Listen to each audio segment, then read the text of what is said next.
Before you go on a long rant, there's 13 Illuminati families. I did not know that. The Rothschilds, and do you know? They're called the Pinzer family. They're the head family of the 13th. Why do they not put the 13th floor in any buildings? Is this because of this too? That has to do with people believing in Friday the 13th, and on October the 13th, 1307, all of the kings plotted against the Knights Templars. So the Knights Templars were the Freemasons of the 1300s, and they were extremely powerful. So all the kings and queens got together and were like, yo, these people are getting a little bit too powerful. So on October 13th, 1307, all the kings send their armies to kill all the Knights Templars, and the ones who escaped became the modern-day Freemasons. Okay. Can you explain more about the number 13? There must be something there, because that's okay, one that everybody here knows about. Everybody hears about the number 13. Again, there's a team called the Philadelphia 76ers.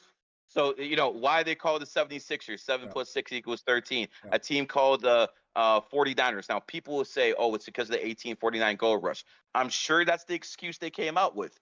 But again, 4 plus 9 is 13. You go to movies, 13 Ghosts, 13 Planes, 13th Warrior, Ladder 49, or what about this one? 6 Days, 7 Nights. So there's so many movies out there with the 13. It's basically paying homage. Now, I want you to look at the systems we use in the world. When you go to a court system, there's 12 jurors and 1 judge, 12 plus 1 system. When you look at astrology, there's 12 signs and 1 sun, 12 plus 1 system. Look at the Federal Reserve. We all know what the Federal Reserve is, unless you're a bunch of morons. But the Federal Reserve has 12 regional banks and 1 main bank in Washington, D.C. Gary, who created the Federal Reserve? That was in 1913. See, what they did was, this is before the Rothschilds were actually in power. The most powerful family in America was the Rockefellers. And in 1912, the Rockefellers wanted to create the Federal Reserve, but there was a guy called Mr. Uster. And Mr. Uster at that time was a boss. This guy owned 40% of all the mortgages in the United States of America. Could you imagine 40% of all the mortgages they're paying you? I mean, that's a boss. So he was so powerful that the Rockefellers couldn't just kill him, because there would be real consequences. So instead, they made a ship, and that ship was called the Titanic. And they made sure all the rich people got on the ship. Mr. Uster, the Morgans, the Rothschilds, the Rockefellers. And right before that ship took off, all the Morgans, the Rockefellers, and the Rothschilds all got off. So that ship sunk, Mr. Uster dies. All of a sudden, all the political hacks that he's bribing run out of money. They go to the other side. Right after that, they start creating the Federal Reserve in 1913 on Jekyll Island. Notice the 1913 again.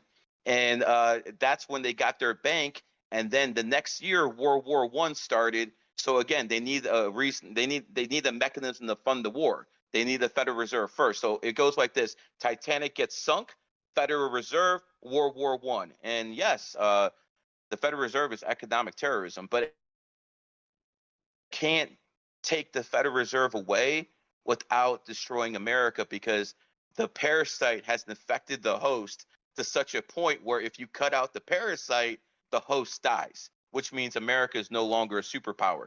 And the reason I know about the Federal Reserve was because Louis Farrakhan was talking about this stuff in the 90s.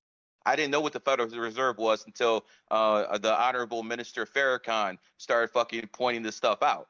Once I learned about the Fed, I'm like, okay, then came William Cooper and all these other guys, Alex Jones afterward. By the time Alex Jones got there, I already knew all this stuff.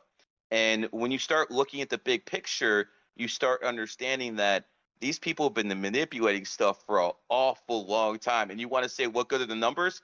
I just broke down exactly how they've been doing this through numbers. And that's the whole point. Because when you understand how numerology and astrology works, they can't lie to you anymore, bro. They can't lie to you anymore. Like apparently the Federal Reserve Act was passed in 1913, the chat's saying. Yep. And by the way, it was signed by Woodrow Wilson. You want to guess when he was born? President Wilson? When? Come on, it's the Federal Reserve is the richest fractional reserve currency bank in the world. So and when Woodrow Wilson signed that, I know the quote, he said that he basically signed away to the enemy. Yes, yes. That was his But biggest what regret. day is he born on? He's like, he destroyed America. Was he born on the 8th? 28th. 28th. Okay. You started seeing it? So the bankers made sure that the president who signed the bill into law was born in the 28th. And I mean, they've been successful.